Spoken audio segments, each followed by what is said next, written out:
My position is that I do believe that science is not neutral in the search for God, that there actually is evidence proceeding from our observations of the natural world, that there is an intelligence behind it.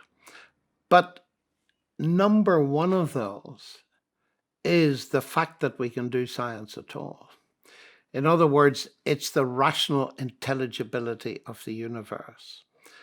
Now, the pioneers of modern science, starting perhaps with Galileo and then going on to Kepler and Newton, what drove them was the fact that they believed that the universe had a rationale. There was some kind of design element because there was an intelligent God behind it. And science based on that assumption was very successful. Now, the interesting thing about contemporary scientists is they still believe that. They don't have God behind it. They often deny God, but they assume the rational intelligibility of the universe. They got to believe that. And that's a very important thing to observe, because very often one of the polarizations in the debate is to suggest, well, a Christian is a person who believes where there's no evidence. But atheists and scientists don't have faith. Atheists have no faith, wrote Richard Dawkins, and then followed it by a whole book telling us what he believes.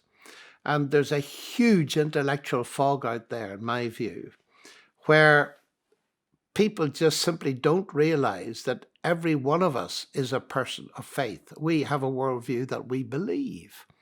Now, how intelligent is it to believe in the rational intelligibility of the universe if you remove God?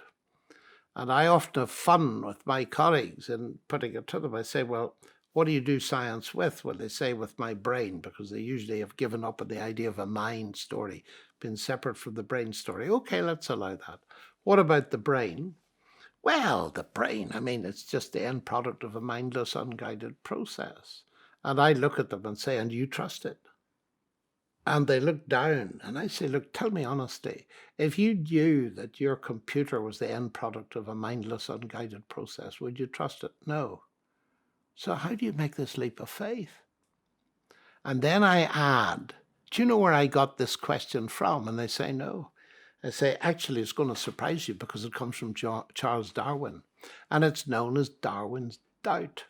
He doubted whether the mind of a human being, which as he believed was descended simply by natural processes from lower minds, could have anything in it at all. After all, he said, what convictions would you imagine a monkey to have if there were any convictions in a monkey's mind? And I see that now as a central issue, which has been taken up by world-class philosophers. Alvin Plantinga has taken it up, but perhaps more interestingly, the atheist Thomas Nagel, who points out that if we take this reductive approach where mind is simply reduced to brain, and that simply reduces to mindless processes of physics and chemistry, then we're emptying the universe not only of science, but of all rationality and all possibility of meaning. And Nagel, as an atheist, is suggesting there's something wrong here. Now, I find that utterly fascinating, because what legitimizes my science is the rational intelligibility of the universe. What legitimizes that is my faith in God.